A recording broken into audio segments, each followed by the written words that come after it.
Long have I waited. In the top right corner, as the teal Zerg, it's Warren.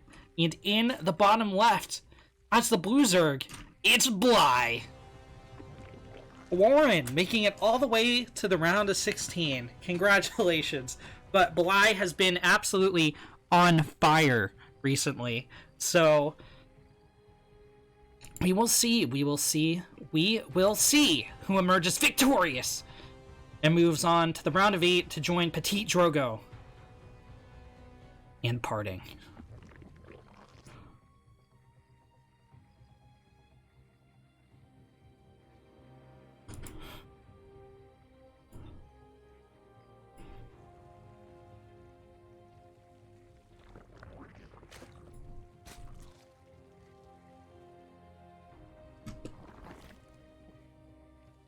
It's a pool first from Bly. No surprise, but it's also a pool first from Warren.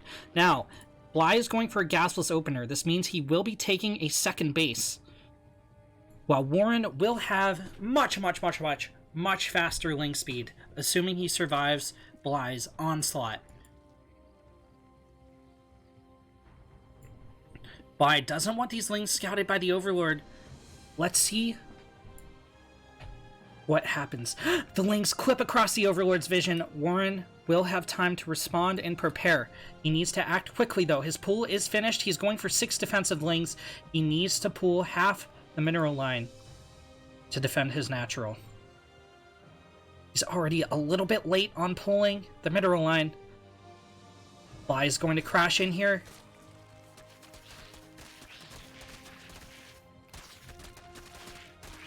There's an even link count, so it's going to... Alright, Bly definitively wins the first ling engagement. 7, 8 lings. Wrap around the hatch.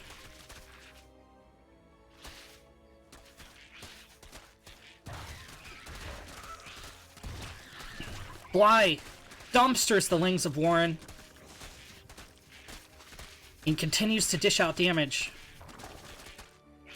Okay, Warren lets the hatch finish. He's very confident he can hold this. I'm not so sure. It looks like Bly is going to get the kill on the hatch.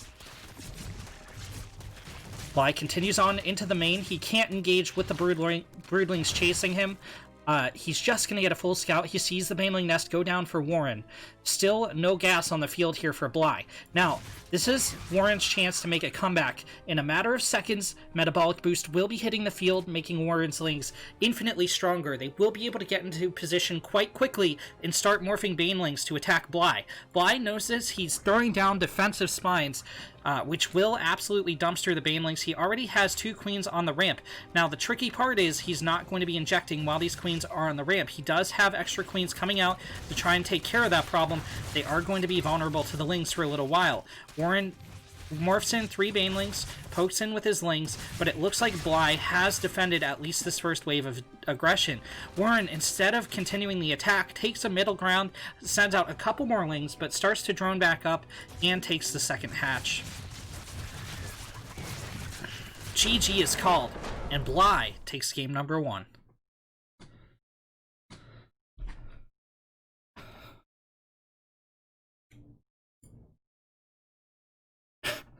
Wow! So fast. Ah, so fast!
In the bottom right corner, as the teal Zerg, it's Warren.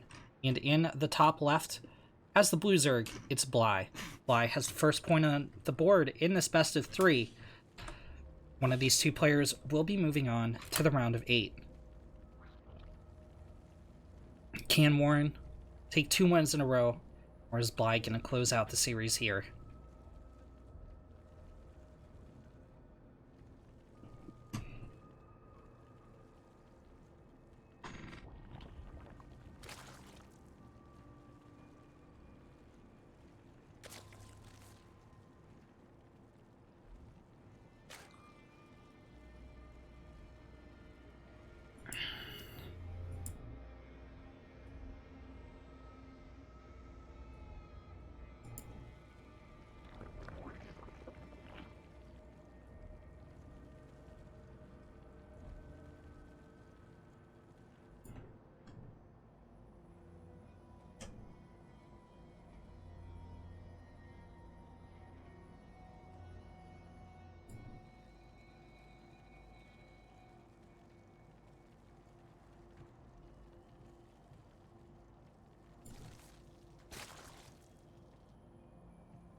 By sending out 6 lings, both players have once again gone pull first. Warren did grab a gas, but he pulls out as he gets metabolic boost. This is going to be the same curve as before, where Bly is going to be stronger in the early game. Warren is going to get out quicker speed toward the mid game. Well, I hesitate to call it the mid game, but you know, if Warren survives, we'll have an arc where he's going to have ling speed over his opponent.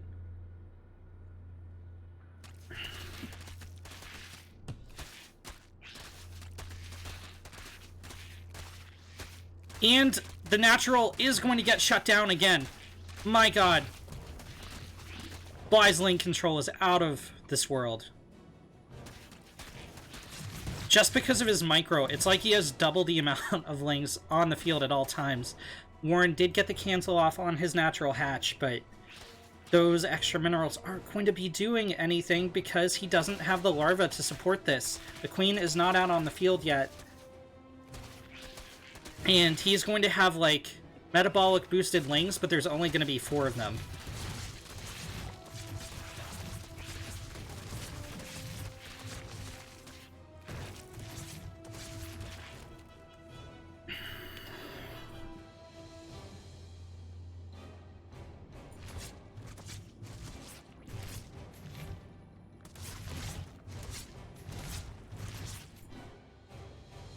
Warren has speed, it's his turn to do damage, but we saw how effectively Bly held on the last time. Warren is once again getting a Baneling vest. I'm totally getting deja vu here. GG is called as Bly takes on the right side of Purity and Industry. It's Petit Drogo. And in the top middle, as the blue Zerg, it's Bly. Purity and Industry is such a weird map. I think it's the first time we've seen it. It is the first time we've seen it this tournament, so I'm going to do a little bit of an introduction. It has these good game design zones. Now, what these good game design zones do is they slow units down by 50%. So, in theory, this Overlord is moving at half the speed he otherwise would have, unless he's in between bubulas, which you can see, like, there's little spaces. So you can actually thread the needle here. You can put the Overlord, like, here, and then route it through here if you really wanted to. Like, to slide through this middle part so it's unaffected. But it looks like Bly has his Overlord routed around here to the natural of Petit Drogo.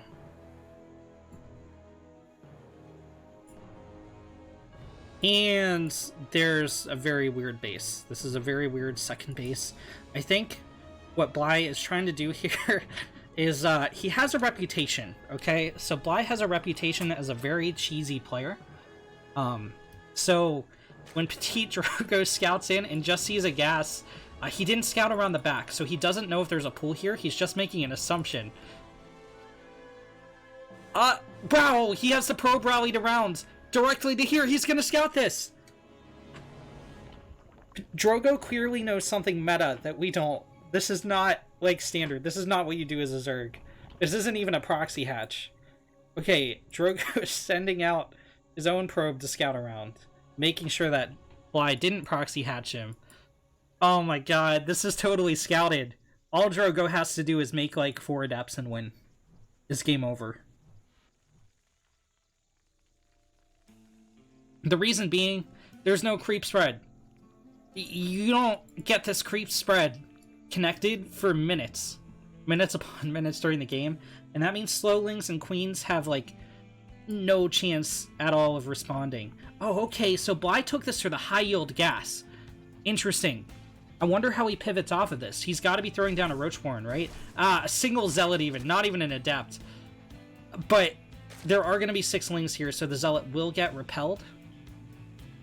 There's the Roachborn for Bly, about a minute early. Usually the earliest you would throw that down in this matchup if you're not cheesing. It's like 330 or something. That purple glow around these high-yield Vespines is very satisfying. Look at that lighting. Oh my god, it's beautiful. When Drogo goes down, Drogo's pushing forward with the Stalkers. He will get a kill on this Queen before any units die, or even take hull damage. And this base is now effectively dead, and this could be game here for Bly. No! Drogo doesn't have a wall off. There will be a Stalker out on time. The probe is going to hold position, and these lings can no longer break through. They might kill this forward Stalker, but the second Stalker is going to respond, and there are 2 more coming in from behind. I don't know why Drogo didn't Chrono Boost. Oh, no, he's out of energy. Okay, that makes sense. So, behind this, Drogo is going for another gateway. The second Nexus has finished up. Bly is going to rally lings to the wall, and there are 2 roaches behind this. This is going to be something like a 3 Ravager push. Something like it. Except it's not going to do anything, because it's super late. If you want this stun, you need your Roachborn down by like a minute 50. You need it to start at like a minute 53. You need it finished by like 2.5 minutes. You need it to be hitting by like 3 to 3.5 minutes. And this is just super late from Bly. He's going to do everything he can to break through. There's 2 shield batteries up. Corrosive Bile is trying to soften up this defense at the wall, but now there's 3 shield batteries, and 2 of the Roach Ravagers have been picked off. The Roaches are engaging here.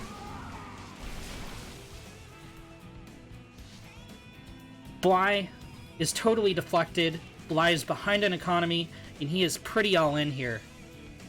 He has resumed mining that high-yield gas, which is how he's able to get out so many roaches, but he's still 2-base against a 2-base Protoss, and the longer this game goes on, the better it is for Petite Drogo. He's not even investing in tech. He's going into charge. He's so confident that he can hold this push. Usually you'd want to get out an Oracle, get out an Immortal or something to try and hold this, like, on paper, but Drogo just knows, like, how big his chances are of holding this. Well, that's a lot of lings. If they wrap around on these gateways and start dishing out damage, while Bly tries to bile the forces in the back, they could, in theory, break through here. Cybercore is being focused down to stop Stalker production. And maybe Petite Drogo was a little bit cocky here, not getting out a Robo, not getting out a Stargate, because now he's going to be stuck on Zealot tech. These Stalkers on the field are all that Petite Drogo has.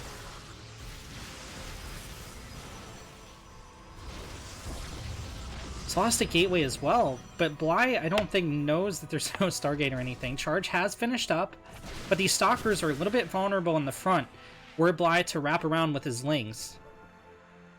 Okay, Bly's going for a Baneling Nest here as well. Drogo has not remade his wall. He's going for a Templar Archives. What a weird game. What an incredibly weird game.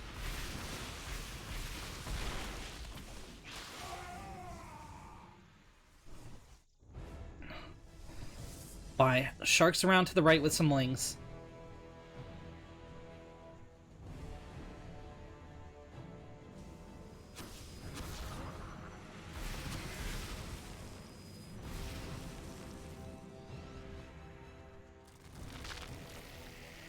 That's a lot of Banelings morphing in. Oh, 3 roaches get caught on move command. Well, on rally, probably. On the ramp. Bly is running out of gas on his high yield. It does have a little bit less than these other geysers. You can see 2250 on those geysers. Banelings rolling in, trying to connect with the Zealots. They are nicely spread here by Drogo, so a lot of the Banelings will go down for free. Oh, that charge in was a little bit unfortunate. There's not enough here to break through for Bly. I feel like it almost would have been better had those been wings, but now there's Archons on the field, so they're never going to break through. And Bly is running out of steam. He's on 17 workers against 43. You don't expand out of this without killing a bunch of probes. I think there was a moment where he could have broken the wall, for sure. But he just didn't capitalize on that moment. Drogo's remaking a Cybercore to get out more Stalkers. And this is a little bit Monka-esque for Bly.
Drogo splits off some charge lots to make an attack on the left. Bly is doing everything he can to make sure Drogo doesn't get a third. I don't even know that Drogo needs a third. He could push across and win right now. But Drogo is just slowly securing victory. That said, it does leave Bly a very small path into this game. If Bly can just sneak a torpedo into the 2-meter-long reactor core, you know, the Death Star might blow up. But that's a very long shot. There's so many Archons here that these Banelings will just do absolutely nothing against. Drogo's a little bit too scared, I think. He could have taken down this base, but he chooses to disengage for reasons unbeknownst to us. However, the Archon count will keep increasing. Petit Drogo has invested in +1. He does have this third Nexus about to finish. Bly just getting his third up at the 10-minute mark. And the Zerg is still on like half the worker count of his opponent. GG is called.